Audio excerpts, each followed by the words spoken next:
My name's Vita Vester. That's Vedavester.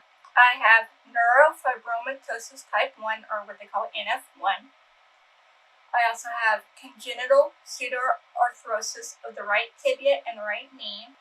I have COPD asthma, and I have hypermobile Ehlers-Danlos, as well as many other illnesses. With the NF1, it causes tumors to grow on your nerves. With the congenital pseudoarthrosis of the right tibia and the right knee, it causes the bones to be curved and weak. The COPD asthma causes breathing issues, and the hypermobile Ehlers-Danlos causes your joints to be weak and dislocate. Well, I was born with most of my illnesses. Early life wasn't much different than most kids, other than I wore a brace and had to go to the doctor a lot. But I think I was young enough I didn't really notice that as much. It wasn't until later on that I started having the tumors grow on my nerves and having problems with my knee dislocating and breathing issues. There's no cure for any of them, but they do have treatments for many of them, and there are new treatments coming out all the time for NF1. Yeah, there's a few things I have to do differently. For instance, if I go grocery shopping, I have to use my wheelchair because I have a risk of falling down if my legs decide they want to give out. The most difficult thing to deal with? Probably the loss of independence. I'm very independent, so having to ask for help is very frustrating. Some of the things that help me feel better and cope with my symptoms are heat therapy, light stretches, and, well, listening to music.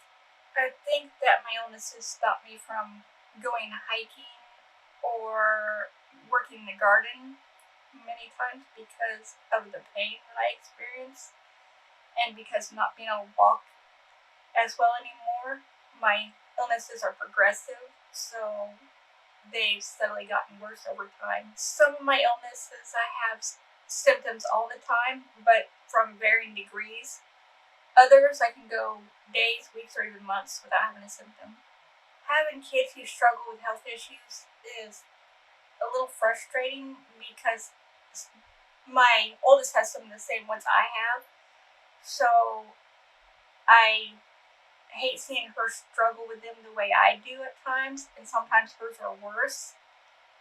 So it's hard to see them go through that. Because of my health problems, I do think I get treated differently sometimes. For the most part, I think it varies from person to person and situation to situation. But there are times I'm definitely treated different than others. I think in terms of accessibility, there needs to be a lot of work done. There are many places that should be accessible that are not. Buildings you would think that a person should be able to get into easily, who has maybe like with me being in a wheelchair, they should have ramps and such as that, and they don't. And many of them are buildings you would think would have these things, for instance, like the parks, or maybe medical buildings like the hospital. It says accessible, but it's kind of hard to open a door to a bathroom when it doesn't have an automatic door opener. And sometimes the stalls aren't really big enough to get the wheelchair through the door. I think the community and the government can improve the lives of people with disabilities and chronic conditions by simply improving accessibility. Accessibility to buildings such as the store or the parks and health facilities. I also think that if they improved healthcare services, like being able to get a massage for people who suffer with things like fibromyalgia, make it to where they could get massages or physical therapy without having to pay more money than they actually make in a month.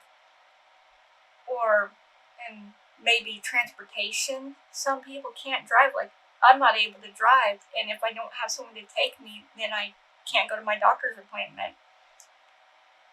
And our town currently has no cab service, so if the buses aren't running, or if it's a long way to go to get to the bus stops, we can't go to our appointments.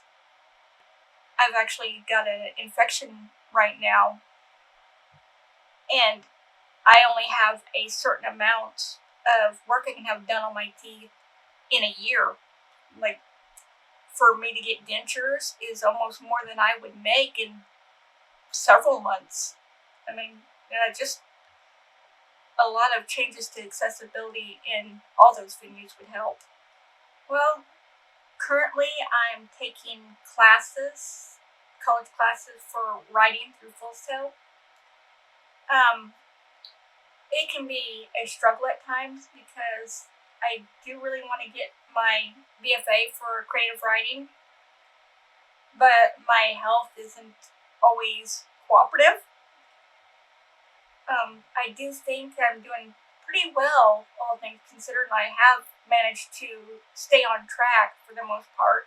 I think most people don't understand that chronic illnesses can leave you feel like you're always sick, and in some ways you are. And they don't stop to think about how that affects us, or how the way they treat us can affect our health as well. I guess it's something that if you don't have to consider, it's not going to cross your mind.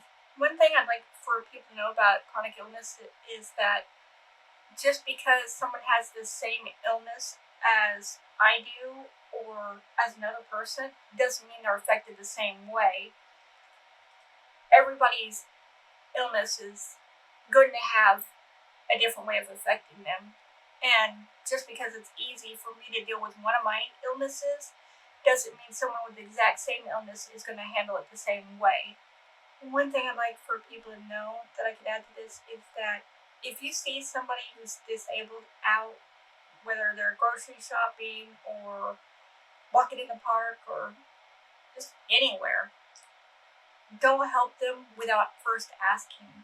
You can hurt them more than help them if, for like with me, if you move my wheelchair without asking me first, you could do more harm than good.